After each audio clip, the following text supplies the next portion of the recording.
gars, bienvenue dans le temple du spectacle. C'est parti.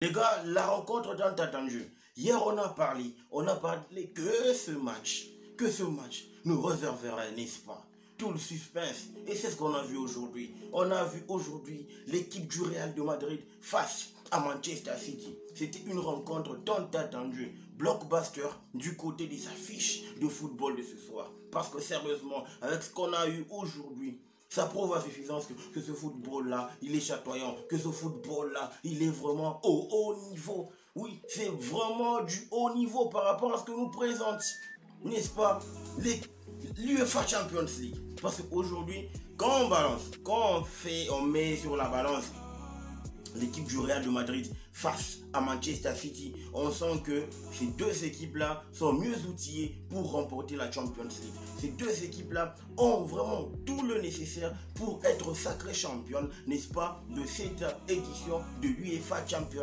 League. Parce que sérieusement, ce qu'on a vu aujourd'hui, ce qu'on a vu ce soir, par rapport à la qualité du jeu, à la qualité du match, par rapport à la qualité, n'est-ce pas, collectif, sérieusement, ça fait peur de voir que cette finale sera déséquilibrée. Parce que d'un côté, on aura un poids lourd qui va jouer le petit poussé. Parce que oui, sérieusement, qu'on se le dise, à moins d'un miracle, je vois mal l'une de ces deux équipes n'est pas remporter la Champions League. Parce que, sérieux, ce qu'ils nous ont proposé, c'est au-delà de nos attentes. On va commencer par l'équipe du Real de Madrid. L'équipe du Real commence son match de manière tumultueuse parce que elle était en train d'observer l'équipe de Pep Guardiola. Elle était en train d'observer la manière avec laquelle l'équipe de Guardiola, n'est-ce pas, faisait circuler la balle, faisait jouer, n'est-ce pas, son football. Et on s'est rendu compte que ce Real, même si ils sont en difficulté, de n'importe quelle manière, ils savent toujours s'en sortir de différentes situations. Sérieux, on a vu déjà, ça s'est senti à partir du moment où Rodrigo qui fait une très mauvaise passe et Vinicius récupère afin de glisser juste la balle, n'est-ce pas, à Karim Benzema. Sérieux, et Rodrigo qui s'interpose pour, n'est-ce pas, sauver, parce que n'eût été le tacle de Rodrigo à la 36e minute de jeu, le Real, n'est-ce pas, guiderait ce match, guiderait le marquoir et dire que le Real avait déjà lancé son match de foot, sa rencontre. Mais il fallait s'attendre, n'est-ce pas, au collectif. On a senti que le Real attendait de prime abord l'équipe de Manchester City. Ils les attendaient pour voir comment est-ce que l'équipe, n'est-ce pas, pouvait maintenir la pression avec les assauts, pouvait, n'est-ce pas, venir avec ses assauts, pouvait, n'est-ce pas, comprimer leur défense avec leurs assauts. Et on a vu que l'équipe de Ancelotti, c'est là que je loue la masterclass de Ancelotti. C'est là que je loue, n'est-ce pas, le calme, le tempérament de Ancelotti. Sérieusement, il a pensé que sur cette affaire-là, sur ce coup-là, il ne fallait pas paniquer et qu'il fallait laisser l'équipe de Manchester City développer son jeu afin de le prendre au piège. Oui, ça a payé cash. Ça a payé cash parce qu'on s'est rendu compte que Vinicius Junior a ouvert la marque de fort belle manière qui plaisait. De fort belle manière, une frappe limpide, imparable. Hein? Même Ederson, le meilleur gardien d'Angleterre, n'a pas su arrêter ses tirs.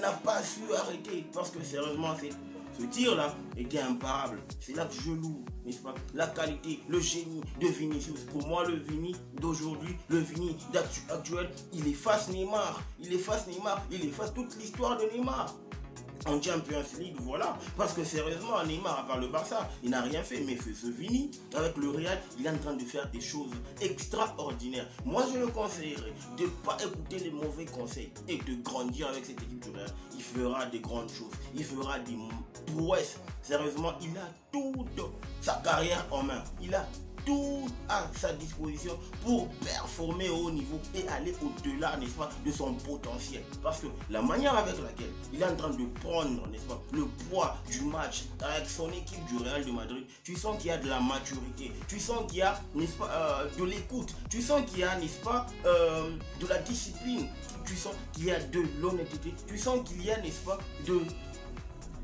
du calme. Oui, surtout qu'il est en train d'évoluer aux côtés de Kabenouevi. Le gars, sûrement, il est là et le prodigue du conseil pour pas que le gars prenne du galon, pour pas que le gars soit vraiment au-dessus, n'est-ce pas, en ce qui concerne l'ego.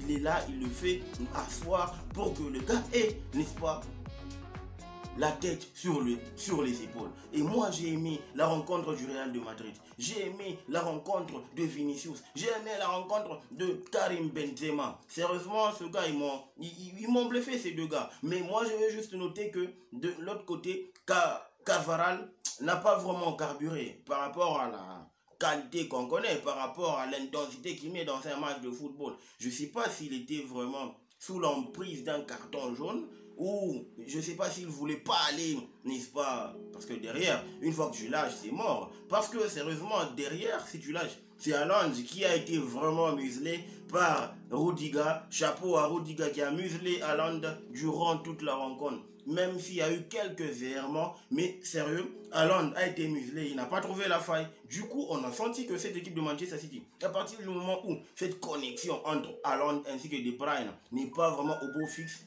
elle a des difficultés de trouver des failles. C'est ça l'équipe de Guardiola actuellement. Elle a des difficultés de trouver la faille. C'est vrai, ce 3, n'est-ce pas? 3.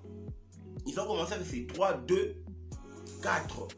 C'est vraiment un système qui est bizarre. L'équipe de Guardiola, c'est vraiment un système qui est bizarre. Et on a vu que à partir du moment où Vinicius a marqué un but, Guardiola avait changé de stratégie. On a compris que Guardiola ne voulait pas prendre de risques, surtout que c'était le match aller. Et que le match aller, il faut bien le négocier pour ne pas se casser les dents lors du match retour. Et c'est ce qu'on a vu aujourd'hui. En deuxième période, n'eût été, n'est-ce pas, sur ce but-là de Kevin De Bruyne, ça va faire parler. Ça va faire parler sérieusement. Est-ce qu'il y a une sortie de balle ou pas? Il y a eu sortie de balle ou pas? Moi, j'ai pas de doute là-dessus. Je fais confiance à l'arbitre. Parce que, sérieusement, par rapport...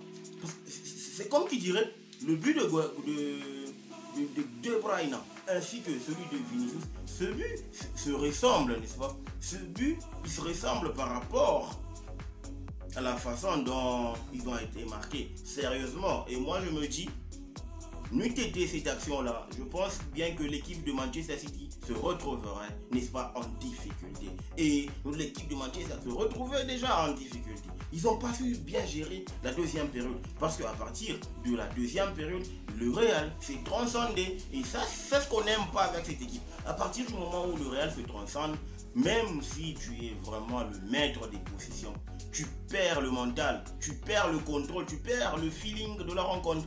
Et on a vu, on a senti, raison pour laquelle Guardiola ne voulait pas procéder au changement. Raison pour laquelle Guardiola a préféré limiter les casses pour pas que les joueurs perdent le contrôle, perdent le feeling, perdent le mental afin de prendre des raclés. Et il s'est servi, n'est-ce pas, de la rencontre précédente, de la demi-finale retour de l'année dernière pour ne pas, n'est-ce pas, prendre de risques. Et j'ai aussi senti que de deux côtés, les deux équipes ne voulaient pas prendre des risques. Voilà pourquoi je me dis, la rencontre, le match retour va nous réserver encore plus d'épices, va nous réserver encore plus de peps. Pourquoi? Parce qu'on va voir une toute autre configuration du football lors du match retour. Parce que le Real ira pour jouer et City va chercher, n'est-ce pas, à remporter, parce qu'à Etihad ça va pas être facile pour le Real de Madrid, tout comme ça va pas non plus être facile pour cette équipe de Manchester City. Du coup, moi je sens que la rencontre en retour sera top du fait que premièrement Man City a su, n'est-ce pas, comprimer cette équipe du Real au match aller.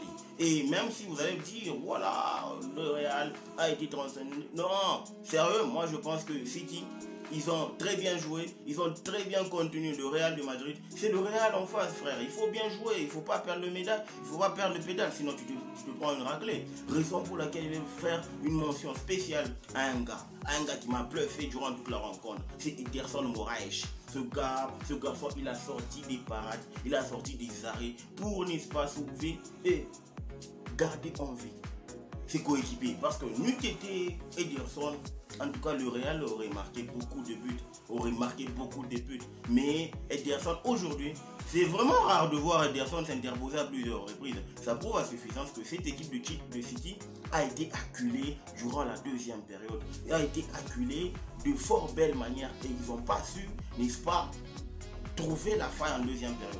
Ils ont été bousculés comme pas possible. Ils ont été malmenés comme pas possible. Chapeau bas à Ederson. Joli. Sérieux, par rapport à son match, sa qualité de match, tout a été parfait pour Ederson qui a gardé, n'est-ce pas, cette équipe de Manchester City en vie. Et je pense, par rapport au match retour, le match, il nous réserve des surprises. Le match retour, Guardiola, je vous l'avais dit, Guardiola, c'est difficile qu'il perde 2 fois d'affilée face à un même entraîneur. C'est vraiment, moi je pense que c'est un génie. Il comprend tellement le football que tu sens que ça va être difficile de le déboulonner, ça va être difficile de le bousculer. Voilà pourquoi je pense que le match retour, pour moi le match retour, c'est la décision finale. Et gare à l'équipe qui va prendre 2 buts au match retour. Parce que sérieusement, au vu de la physionomie du match aller, je sens qu'il y aura une sorte de catenaccio. Je sens qu'il n'y aura pas d'euphorie. Je sens qu'il n'y aura pas de folie. Je sens qu'il n'y aura pas de fougue. Mais je sens que la rencontre retour va être beaucoup plus spectaculaire que celle qu'on a vue aujourd'hui. Donc les gars, dites-moi ce que vous en pensez en commentaire. N'oubliez pas de vous abonner, de liker, de partager la vidéo. Et surtout de remplir l'arène. Le football mérite d'être vécu. Ciao.